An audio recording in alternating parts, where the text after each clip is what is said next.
네, 오늘 우리에게 주신 하나님의 말씀은 데살로니가후서 3장에 있는 말씀입니다. 데살로니가 시리즈의 마지막 부분인데요. 3장 1절에서 15절까지의 말씀 같이 나누도록 하겠습니다. 데살로니가후서 3장 1절에서 15절까지 제가 한 절, 여러분이 한 절 읽도록 하겠습니다. 1절입니다. 끝으로 형제들아, 너희는 우리를 위하여 기도하기를, 주의 말씀이 너희 가운데서와 같이 퍼져나가 영광스럽게 되고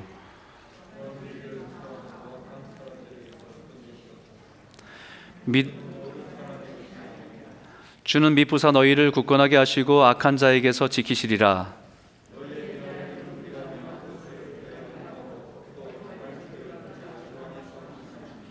주께서 너희 마음을 인도하여 하나님의 사랑과 그리스도의 인내에 들어가게 하시기를 원하노라.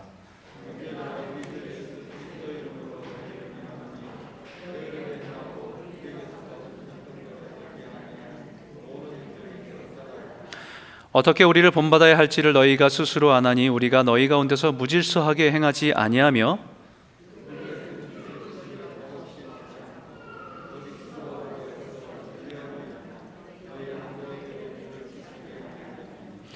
우리에게 권리가 없는 것이 아니요 오직 스스로 너희에게 본을 보여 우리를 본받게 하려 함이니라.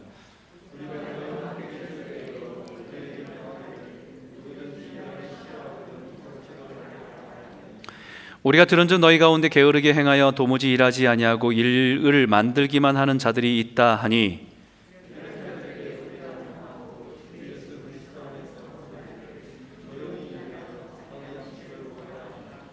형제들아, 너희는 선을 행하다가 낙심하지 말라.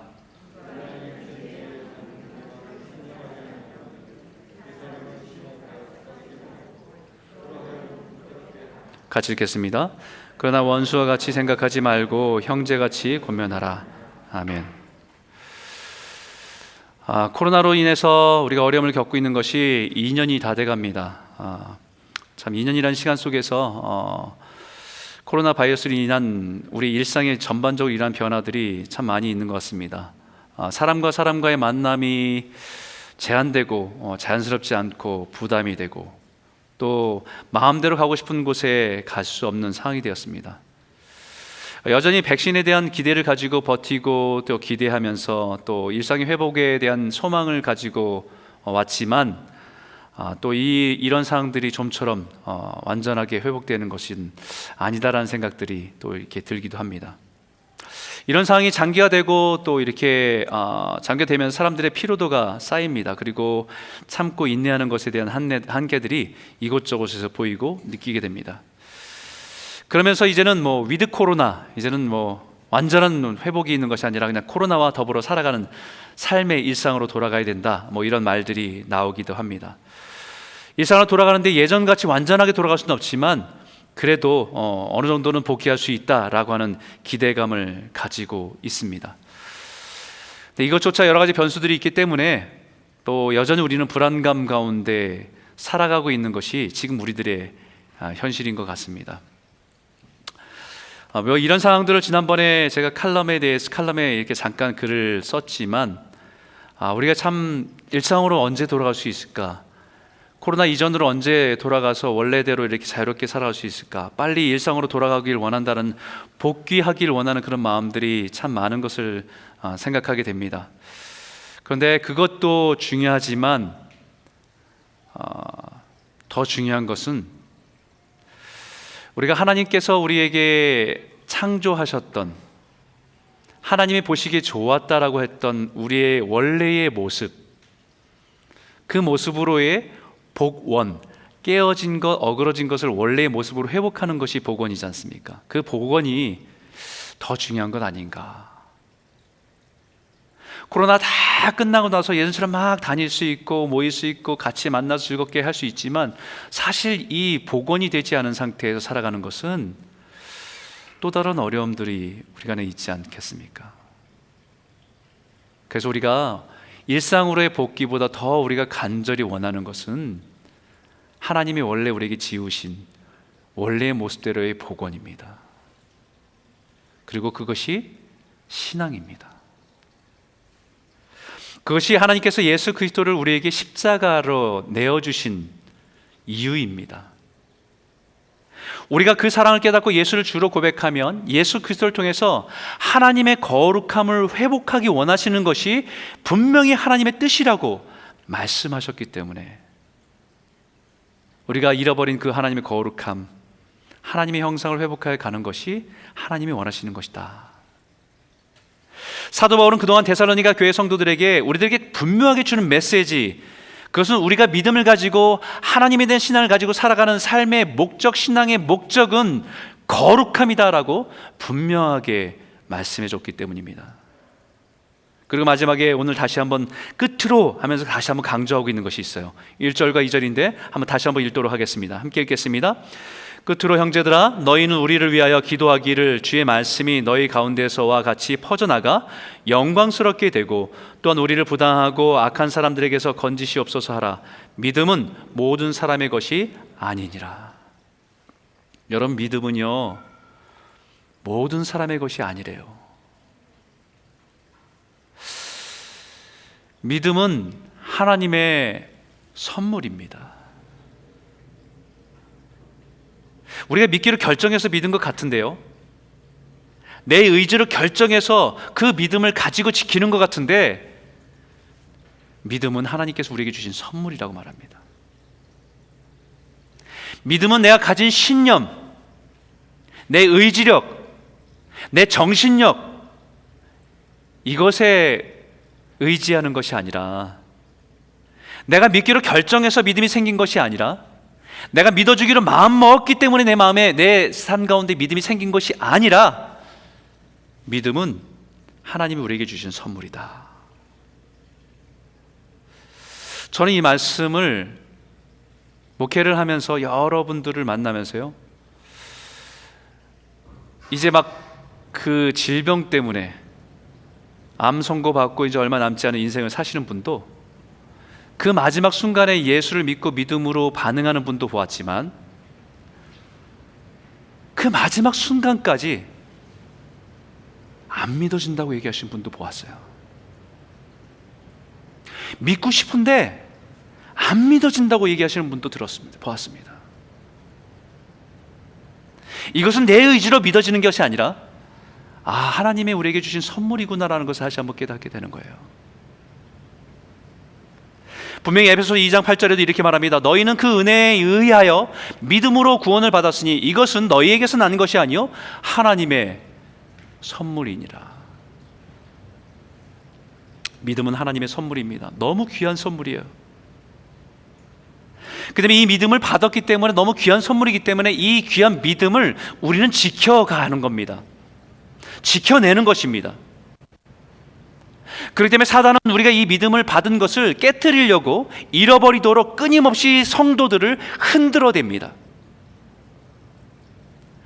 때로는 고난 같은 시련으로 우리를 흔들 때도 있지만, 때로는 관계의 깨어짐으로, 시험으로 우리를 마음에 깨트림으로 믿음을 깨트리기도 하고, 물리적인 핍박이나 박해로 성도의 믿음을 흔들어 놓기도 하는 것입니다.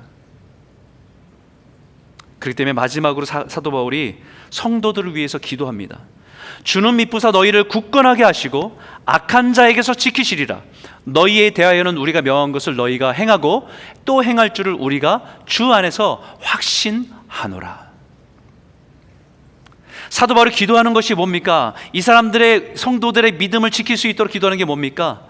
이들이 믿음을 굳건하게 하고 악한 자는 여러 가지 환난이나 여러 가지 어려움 속에서도 그 믿음을 지킬 수 있다고 생각하는 그것이 무엇입니까? 그것은 우리가 명한 것, 우리가 그들에게 가르쳐준 그 말씀, 그 말씀이 성도들을 굳건하게 하고 강하게 하고 자라게 하기 때문입니다.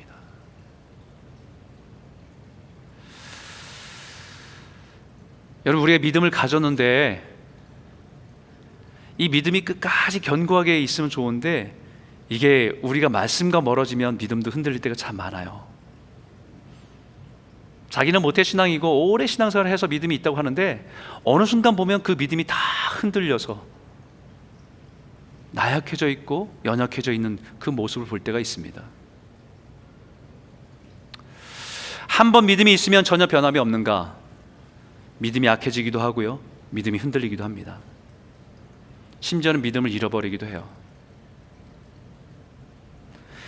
믿음의 분량이 다르듯이 작은 믿음이 있고 큰 믿음이 있다고 얘기합니다. 그리고 우리 믿음은 반드시 장성한 자의 분량이까지 자라가라고 분명히 말합니다.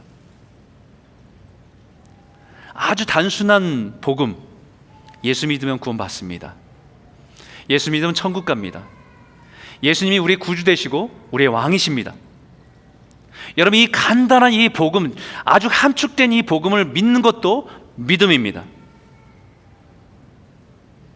그런데 믿음의 초보입니다. 우리의 인간적인 관계 속에서 저 사람이 좋은 사람이라는 것을 보면서 첫인상이 좋아서 좋은 사람 같다는 믿음이 생겼습니다. 근데 그 믿음이 그 사람의 관계 속에서 계속해서 빌드업되지 않으면 그 믿음은 흔들릴 수 있고 여러 가지 상황 속에 그 믿음은 잃어버릴 수 있어요. 우리 예수님이 누구신지를 알아가는 과정 속에서 경험하고 그 하나님의 예수 그리스도의 은혜를 경험하면서 그것을 알아가면서 우리의 믿음은 더 자라고 더 성숙해진다는 것을 우리에게 말씀하고 있습니다. 그리스도를 아는 지식이 더 풍성해질 때 믿음은 자라간다는 겁니다. 그래서 믿음은 어린아이의 믿음이 있고 청년의 믿음이 있고 아비의 믿음이 있다고 얘기합니다. 어린아이의 믿음은 그냥 가르쳐준 대로 또 그것을 받아들이면서 반응하는 믿음이겠죠. 그런데 늘 불안합니다. 애들이 하루 종일 울고 웃었던 것처럼 우리의 감정에 따라서 울고 웃으며 그것은 늘 언제나 변화가 있습니다. 청년의 믿음은 자신의 믿음을 지킬 수 있는 힘이 있고 그것을 싸워낼 수 있고 자기가 어떤 것을 해서 자기의 양분을 얻을 수 있는 힘이 있습니다. 더 나아가서는 아비의 믿음은 자기의 믿음뿐만 아니라 연약한 자를 돌보고 아들처럼 딸처럼 돌볼 수 있는 믿음으로 자라간다는 것이죠. 믿음의 성전을 우리가 믿고 의지하는 주님을 도우시고 그 주님이 우리를 도우시고 인도하실 것을 믿기 때문에 사도 바울은 그렇게 기도합니다. 그리고 5절에 이렇게 말하지요. 주께서 너희 마음을 인도하여 하나님의 사랑과 그리스도의 인내에 들어가게 하시기를 원하노라. 하나님의 사랑과 그리스도의 인내에 들어가게 하시기를 원한다. 우리 믿음이 자라서 그리스도 안에서 완성되기를 원한다. 이것은 우리의 신앙의 목표입니다. 골입니다. 평생에 흔들림 없이 바라보고 따라가야 될 표대입니다. 아무리 여러 가지 상황이 어렵고 수많은 시험과 유혹과 박해, 핍박이 있어도 흔들리지 않고 바라봐야 되는 영적인 표대입니다. 그것이 사도 바울이 평생에 싸웠던 선한 싸움이고 우리가 믿음을 지키는 동일한 싸움인 것입니다. 사도 바울이 평생에 걸쳐 나아간 길이었고 또 우리도 또한 그 길을 걸어가야 될 신앙의 길인 것을 말하고 있는 것입니다. 완전하진 않지만 믿음의 길을 걸어가는 사람의 분명히 본받아 걸어가는 것이 같이 함께 걸어가는 것이 교회요, 교회 공동체라고 말하기 있기 때문입니다. 먼저 예수를 믿는 사람의 믿음에 자라고 나아가는 그 모습을 보면서 또 다른 사람이 그 사람을 따라가고 그 사람을 걸어가는 그 발자취를 믿음의 길을 걸어가는 것이 교회 공동체이기 때문이죠. 예수님의 본을 따라서 또 그 길을 걸어간 사도들의 발자취를 따라서 우리들보다 믿음으로 살았던 그 선배들, 우리의 어른들, 그분들의 길을, 그들의 본을 받아서 걸어갈 때 누군가는 우리의 믿음의 발자취를 따라 걸어오게 되고 누군가에게는 본이 되어서 앞서 걸어가는 것이 신앙이기 때문입니다. 그렇기 때문에 사도 바울은 6절과 7절에 이렇게 고백합니다. 같이 한번 읽을까요? 함께 읽겠습니다. 시작. 형제들아, 우리 주 예수 그리스도의 믿음으로 너희를 명하노니 게으르게 행하고 우리에게서 받은 전통대로 행하지 아니하는 모든 형제에게서 떠나라. 어떻게 우리를 본받아야 할지를 너희가 스스로 아나니 우리가 너희 가운데서 무질서하게 행하지 아니하며. 오늘 설교 제목이 본을 보여 본받게 하라는 말씀입니다. 우리가 본을 보인다는 것이 참 부담스럽죠. 왜냐하면 누군가에게 내가 본을 보인다는 것은 굉장히 프레셔가 있습니다. 부담이 됩니다.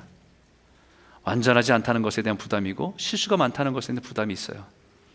근데 여기에 본이 되는 신앙이 무엇인지 성경을 통해 우리에게 말씀하고 있는 것은, 첫 번째, 본이 되는 신앙은 영적인 질서 안에 살아가는 것입니다. 여기 이렇게 말하죠. 이것은 명령입니다, 여러분. 권면하는 게 아니고 이것은 명령입니다. 명령을 따라 명하노니, 하나님의 명령입니다. 더 정확하게 말하면 하나님의 사랑 안에서 그 명령을 따르는 것입니다. 앞에서 주께서 너희 마음을 인도하여 하나님의 사랑과 그리스도의 인내에 들어가게 하시기를 원하노라라고 한 것처럼, 하나님의 사랑 안에서 우리의 신앙이 그 명령을 따라 살아가는 것이 우리의 신앙을 자라게 하는 것이기 때문입니다. 그런데 하나님의 사랑을 모르고 하나님의 명령만 무서워서 따른다고 한다면 그것은 율법입니다. 예수님의 사랑을 모르면서 예수님이 걸어가신 십자가의 길을 걷는 것은 자학과 고행입니다. 가끔 우리 보지요. 왜 사순절 때 우리 동남아시아나 아니면 아프리카에서 막 자기 스스로가 막 고행하면서 가시 막 철망을 막 몸을 찢어서 고통받고 있는 사람들을 볼 때가 있습니다. 예수님의 관계가 없는데 그건 십자가의 길을 따라가는 것이라고 하는데, 그 십자가의 길을 가는 게 아니고 자학행입니다. 하나님의 사랑과 명령에 따라 반응하는 것이 무엇인지 여기 말하고 있는 것은 질서 있게 행하는 것이다 라고 말합니다. 여러분, 질서, 이 말은 여기서 명령으로 하면서 군대 용어를 사도 바울이 씁니다. 질서라는 단어를 쓰면서 우리에게 이미지로 말하고 있는 것은 군인들의 모습을 상상하게 하는 거예요. 여기 군대 갔다 오신 분들, 남자분들 계시지만 군대에서 중요하게 여기는 게 있습니다. 여러 가지가 있겠죠. 근데 오와 열이 중요하다고 얘기해요. 오와 열. 고개를 끄덕이신 분들이 오와 열이 중요하다. 오와 열이 뭐냐면 앞줄과 옆줄입니다. 종과 횡이에요. 그러니까 호라이저널하고 그다음에 버티컬한 겁니다.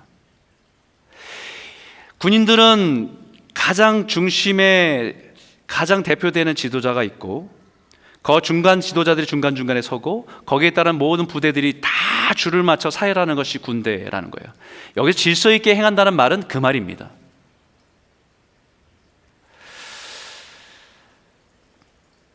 그것이 그리스도인의 본이 되는 신앙이라고 말합니다. 영적인 질서 안에서 살아가는 것을, 그것이 본이 되는 삶이라고 말하고 있는 것입니다. 근데 이 질서 가운데 이탈하는 것을 조심하라고 하는 것이죠. 이런 질서 가운데 이탈하는 사람은 앞에 사람을 보면서 제대로 서 있는 것이 아니라 다른 것을 보고 삐뚤하게 서 있는 것이 일탈하는 것입니다. 잘못된 곳을 바라보는 사람을 따라서 줄을 섰기 때문에 그 줄에서 이탈하는 것입니다. 그 사람은 난 단지 그 사람을 따라 줄 섰다고 얘기할 수 있습니다. 하지만 그 사람이 줄을 바라보는 것이 아니라 다른 곳을 바라보는 사람을 따라 섰기 때문에 그것이 이탈하는 것입니다. 하나님의 명령을 따라 살아가는 것이 아니라 자기의 소견과 생각을 따라 살아가고 생각의 가치관을 따라 살아가는 사람을 따라 섰기 때문에 그것이 이탈하는 것입니다.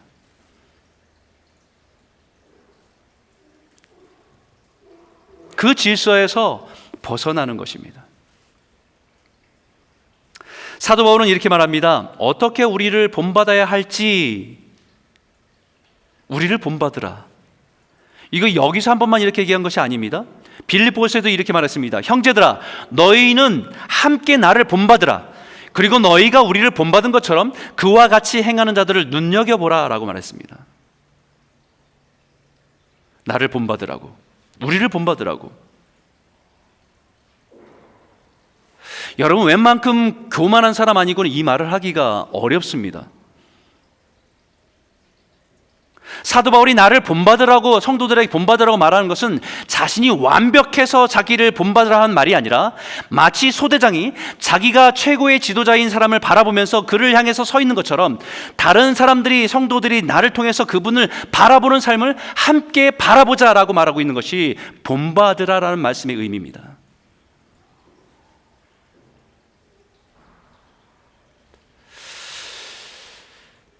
하나님을 향해서 내가 완전하진 않지만 그분을 향해서 그것을 바라보며 살아가려고 몸부림치는 그 모습, 내 연약함이 드러날 수도 있고 내 부족함이 드러날 수 있지만, 아니, 나를 통해서 주를 바라볼 수 있는 것이, 그것이 본받으라고 하는 말씀입니다. 고린도전서에 보니까 하나님은 무질서의 하나님이 아니시요 오직 화평의 하나님이시라고 분명히 말했습니다. 하나님은 질서의 하나님이세요. 고린도 교회가 수많은 은사들이 각자마다 너무 많은 은사들이 있어요. 영적인 변화들, 영적인 역사들이 있습니다. 그런데 거기서 일어난 일들은 혼란이었어요. 다툼이었습니다. 갈등이었습니다. 왜냐하면 그런 은사와 능력을 받아도 각자가 바라보는 것이 달랐기 때문입니다.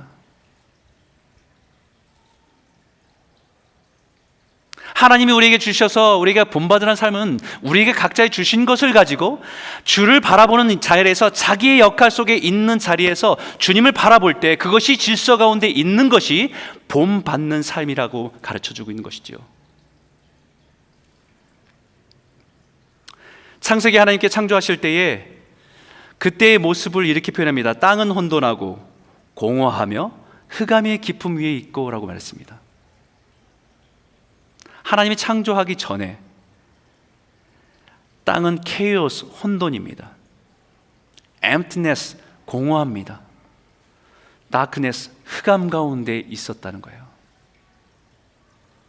그 가운데 빛이 있으라 말씀하시니 그 모든 것이 보시기에 좋도록 코스모스, 질서가 되는 겁니다. 이것은 영적으로 우리 내면의 모습과 같습니다. 밖에 보이는 모든 대우주라고 한다면 우리의 신체, 우리의 모든 것들이 소우주라고 말하는 것처럼 우리의 내면도 똑같습니다. 모든 것을 가져서 다 누리고 있는 것처럼 만족스럽고 행복하게 사는 것처럼 보이지만 그 인생의 영 깊은 곳에는 혼돈이고 공허하고 흑암밖에 없습니다. 그곳에 빛 대신 예수가 오실 때 우리의 삶의 의미를 찾고 살아갈 목적을 깨닫고 우리 안에 질서가 생기는 거예요. 그것이 요한복음이 말하는 말씀입니다. 그 말씀이 빛이 되어서 우리의 어둠을 몰아내시는 거지요. 우리가 하나님의 말씀을 따라 순종하며 살아가는 것이 영적으로 질서 안에서 살아가는 것입니다. 나를 본받으라고 하는 것이 내가 어떤 것에 완전해서 나를 다 닮아라라고 얘기하는 것이 아니라 내 부르심 가운데 있는 그 자리에 나에게 주신 은사가 있는 그것을 통해서 각자가 주님을 바라보는 그 질서 가운데 있는 것이, 그것이 본받는 자의 삶이다라는 것입니다.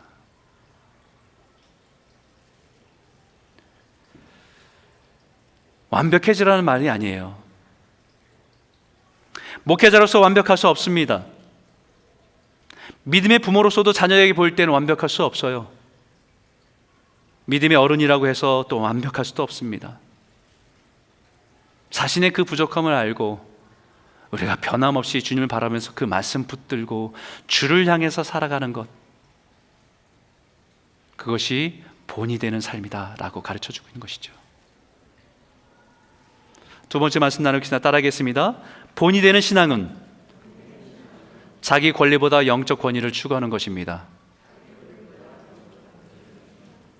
9절 한번 읽어볼까요? 함께 읽겠습니다. 시작. 우리에게 권리가 없는 것이 아니요 오직 스스로 너희에게 본을 보여 우리를 본받게 하려 함이니라. 저는 이 단어가 너무 성경을 묵상하고 준비하고 또 가르치면서 이 말이 너무 중요한 것 같아요. 권리라는 단어가. 여러분들에게 여러 번 아마 이것을 설명해 드린 것 같아요. 사전적으로 얘기하면요, 이 권리라는 단어는 인간이 집단이나 국가나 사회나 단체에서 활동을 하면서 정당하게 행할 수 있는 힘, 권리, 힘입니다. right. 이것을 사람의 권리로 얘기해서 인권이라고 하기도 하지요. 내가 어떤 것을 주장하고 내가 어떤 것을 표현하는 데 자유롭고 어떤 모든 것이 내가 할 수 있는 것에 대한 권리를 주장하는 것을 말합니다. 여기는 뭐 자유권, 청구권, 평등권, 참정권 뭐 이런 권리들이 다 있죠. 여기에 따라서 요즘에는 표현의 권리도 있습니다.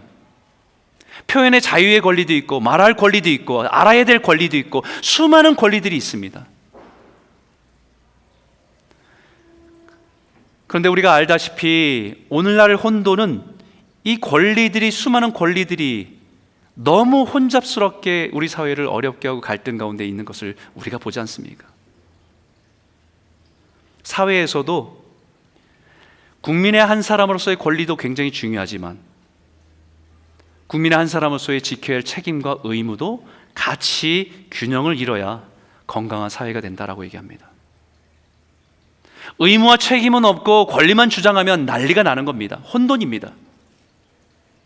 어떻게 보면 우리가 지금까지 매일 아침마다 묵상했던 사사기에 자기 소견대로, 왕이 없으므로 자기 소견대로 살았던 그 시대의 혼돈은 자기 권리를 주장하고 자기만 주장했던 살았던 세대의 어두운 모습을 적나라하게 보여주는 것입니다. 사도 바울도 자신에겐 분명 권리가 있다고 말합니다. 데살로니가 교회의 복음을 전한 지도자로서의 권리입니다. 얼마든지 그 권리를 주장할 수 있습니다. 하지만 그 권리를 주장하는 것보다 더 중요한 것이 있기 때문에 그 권리를 내려놓는다라는 것입니다.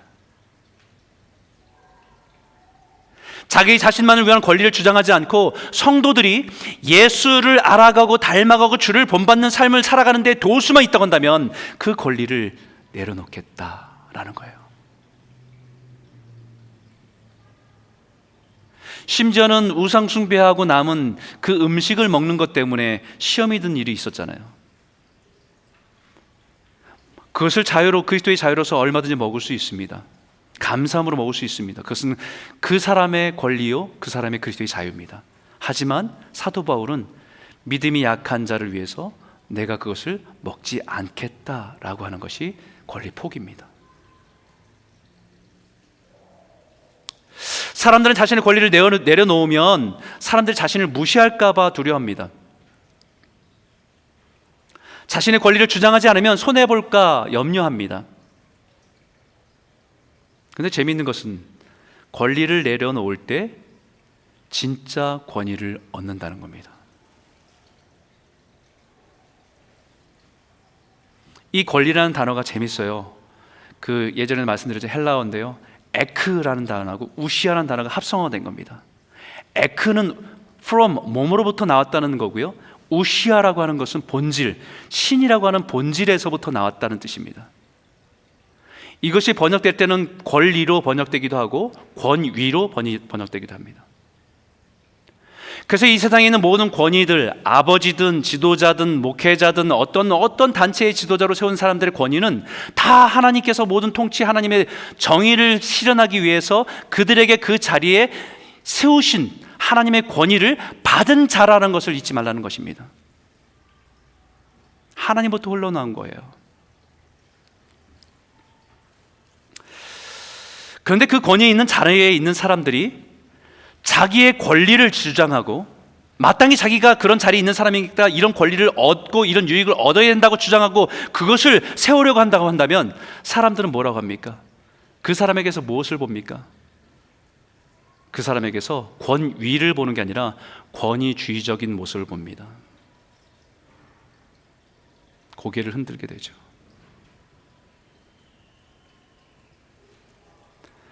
그러나 마땅히 주장할 것이 있어도 그 권리를 내려놓고 오히려 종처럼 섬기는 모습을 보이면 사람들이 그 사람을 무시하는 것이 아니라 그 사람에게서 진정한 권위를 봅니다. 생각해 보십시오.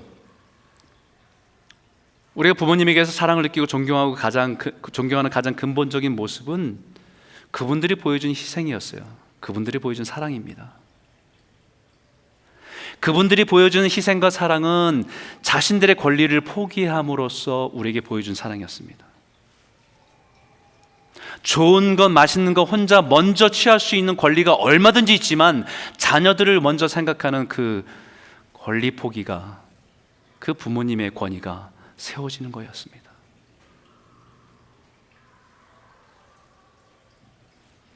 세상의 지도자들도 마찬가지 아닙니까? 교회의 지도자들도 리더를 볼 때 마찬가지입니다. 교회가 혼란스러울 때는 늘 서로 자신들의 권리를 주장하다가 다툴 때입니다.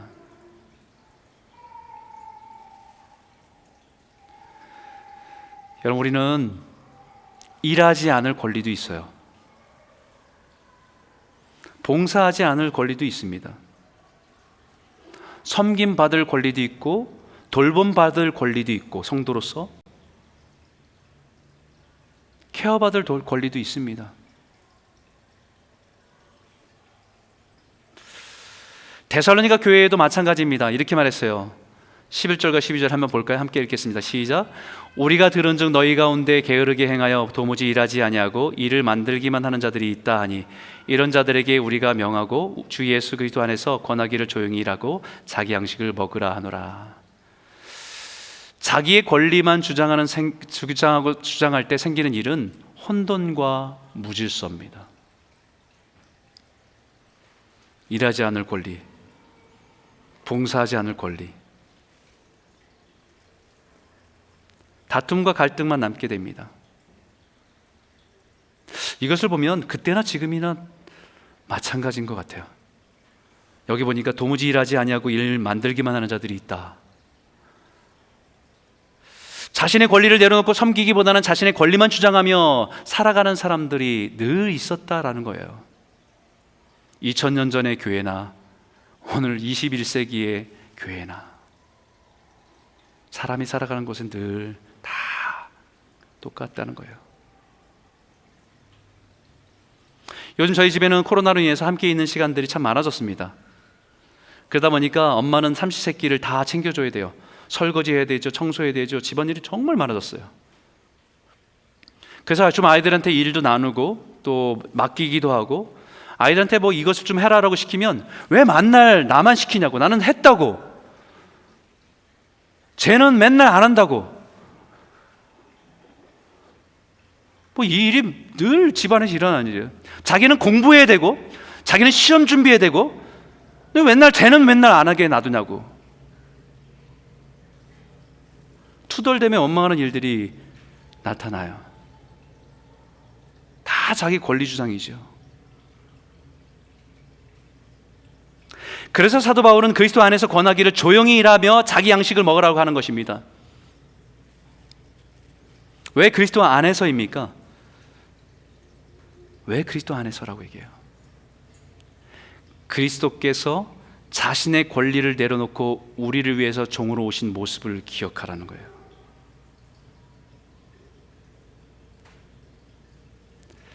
하나님의 우편에 영광의 권위를 내려놓고 인간의 최고의 형벌인, 가장 수치인 저주의 형벌인 십자가에서 죽음으로 생명을 내어주신 그것을 기억하고 조용히 묵묵히 섬김의 자리에서, 사랑의 자리에서 일하라라는 것입니다.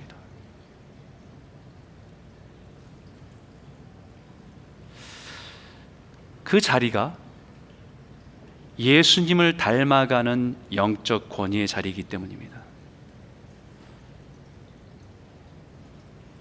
그렇기 때문에 다시 이렇게 권면하지요.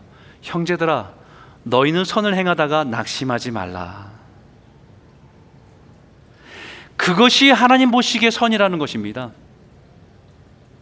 하나님의 보시기에 좋았다라고 말씀하신 그 선이, 그 섬김의 자리에, 종의 모습으로 섬김의 자리에 서 있는 그것, 자기의 권리를 주장하지 않고 권리를 내려놓고 하나님이 보여주신 그 모습대로 섬기는 그 자리에 있는 것이 영적인 권위를 얻는 자리이기 때문에 그것이 보기에 좋은 자리, 하나님 보시기에 아름다운 자리라 말씀하시는 거예요.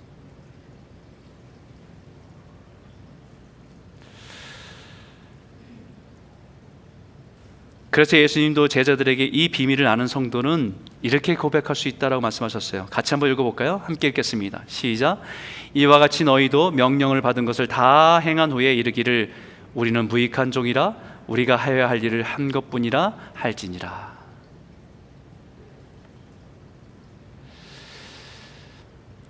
다른 사람을 보면 자기가 그런 섬김의 자리에 있으면 때로는 안 한 사람 보면 마음이 불편해지고 힘들어져요. 나는 죽어라고 열심히 일하는데 안 하는 사람들이 계속 걸리거든요. 그런데 주님 그리스도 안에서 나를 위해서 그 섬김의 자리에 종으로 오신 모습을 주님께서 보여준 것을 깨닫고 내가 그 자리에 있다라고 하는 것을 깨닫는 자는 주님의 사랑받은 제가 마땅히 행할 일을 했을 뿐입니다. 주님의 은혜를 누린 저는 단지 마땅히 행할 일을 했을 뿐입니다.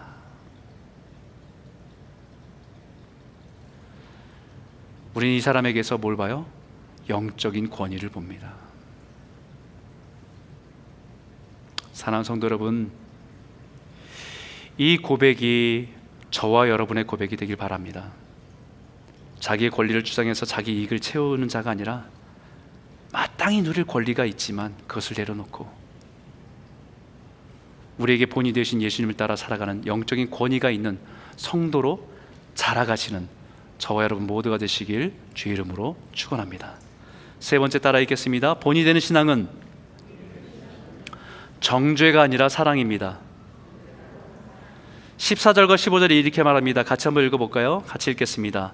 누가 이 편지에 한 우리말을 순종하지 아니하거든 그 사람을 지목하여 사귀지 말고 그로 하여금 부끄럽게 하라. 그러나 원수와 같이 생각하지 말고 형제같이 권면하라. 여러분, 마지막으로 우리가 주를 본받고 주 안에서 질서 있게 살아가는 데 있어서 조심해야 될 것은 우리말을 순종하지 아니하거든 그 사람을 지목하여 사귀지 말라라고 말합니다. 그 영적인 질서를 벗어나는 사람들을 보면 따라가지 말라는 거예요. 이 말은 마치 그 사람들 소외시켜놓고 그 사람 배제시켜놓고 그 사람 왕따시키고 그 사람을 정죄하라는 말이 아닙니다, 여러분.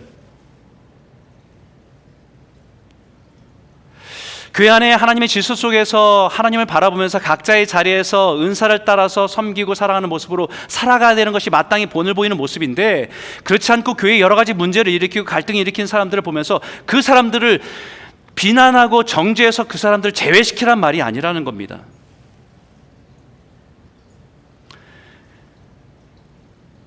분명히 그러나 원수와 같이 생각하지 말고 형제같이 권면하라라고 해요. 우리가 잘못하는 실수가 하나 여기 있어요. 자칫하면 우리가 주 안에서 내가 열심을 내고 주 앞에 온전히 섬김의 자리에 있다 보면 그렇지 못한 사람을 볼 때 여기에 뭐가 보이냐면 그 사람을 지목하여 사귀지도 말고 그 사람을 부끄럽게 하라는 말이 어떻게 보면 그 사람을 제외시키라는 말처럼 느낀다는 겁니다. 그 사람을 비난하라는 말처럼 느낀다는 겁니다. 그런데 그럴까 봐 여기에 이렇게 써 있어요. 그러나 원수같이 생각하지 말고 형제같이 권면하라. 저는 이 말이 굉장히 그럼 어떻게 하란 말이지?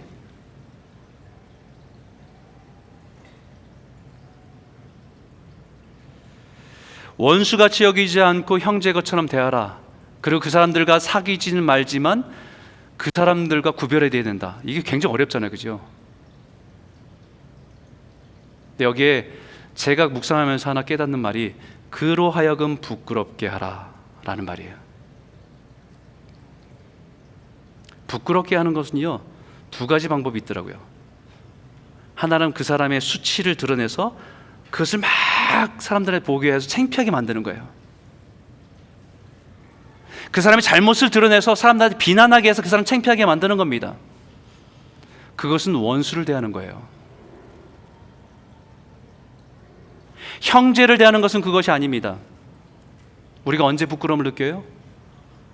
내 수치가 드러날 때 부끄러움을 느끼지만 우리가 언제 부끄러움을 느끼냐면 나보다 어린데 어린 사람이 더 어른스러운 것을 보면 더 부끄럽습니다.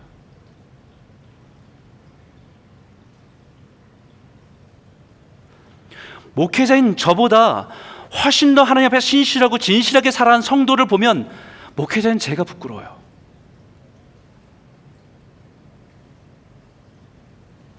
예수님을 믿은 지 얼마 되지 않았는데 정말 예수님을 뜨겁게 사랑하고 선신하며 살아가는 그런 모습 보면 너무 부끄럽습니다.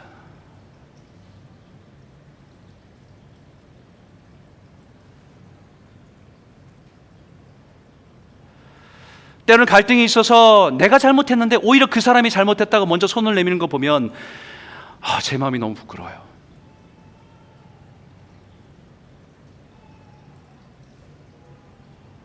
이게 원수를 대하는 게 아니고 형제를 대하는 거예요.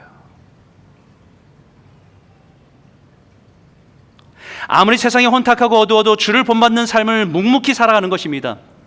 얼마든지 자기 권리를 주장하며 유익을 취할 수 있지만 그 권리를 내려놓고 묵묵히 섬기고 살아가는 자리에 서서 살아가는 것입니다. 그럴 때 그것을 본 믿음의 양심이 있는 사람은 부끄러워합니다. 부끄러워한다는 것은 적어도 그 사람 안에 있는 아직 살아있는 선한 양심이 있기 때문에 부끄러워할 수 있습니다. 마땅히 그렇게 살아가야 되는데 그렇게 살아가지 못하는 부끄러움이 있죠.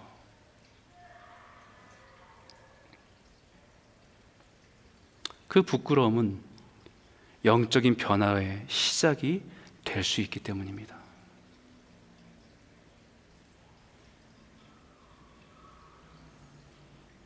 그래도 지금 여기서 그럴 때 부끄러운 게 낫지요.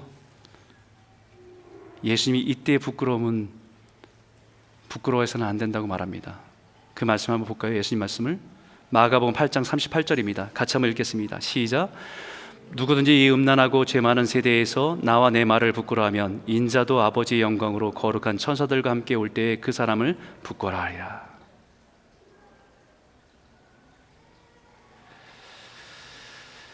장차 오실 주님 앞에서 부끄러운 성도가 되지 않길 바랍니다.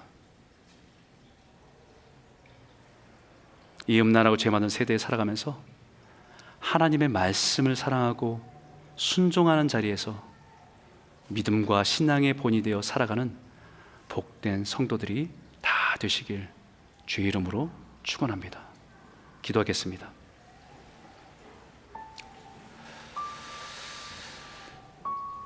우리 같이 한번 기도할까요? 하나님, 우리가 평생의 주님의 명령을 따라 영적인 질서 가운데 거하고 말씀 붙들고 온전하신 주님을 따라 살아가길 원합니다. 이 땅에 살아가면서 나의 권리만 주장하며 살아가지 않고 때로는 마땅한 그 권리를 내려놓고 영적인 권위의 가치를 깨닫고 살아가게 하여 주십시오. 우리가 누군가를 정죄하고 판단한 자리에서 내려오게 하시고 예수님을 본받아 주님을 닮아가는 삶을 통해서 누군가에게 본이 되는 삶으로 살아갈 수 있는 성도가 되게 하여 주시옵소서. 하나님, 우리가 이 공동체 안에서 여러 사람들을 만날 텐데 그 만난 사람들을 그 아픔을 부끄러움을 드러내서 수치스럽게 만드는 것이 아니라 우리가 서 있을 그 자리에, 주님이 부르신 그 자리에, 영적인 권위가 있는 그 자리에 설 때에 그들이 선한 양심의 부끄러움을 느끼고 주님 앞에 한 걸음 나아갈 수 있는 그런 선한 영향력이 있는 성도로 살아갈 수 있도록 우리를 인도하여 주시옵소서. 주님 앞에 부끄럽지 않은 성도로 설 수 있도록 우리를 이끌어 주시기 원합니다. 같이 한번 기도하기 원합니다. 함께 기도하겠습니다. 하나님 아버지 감사합니다. 하나님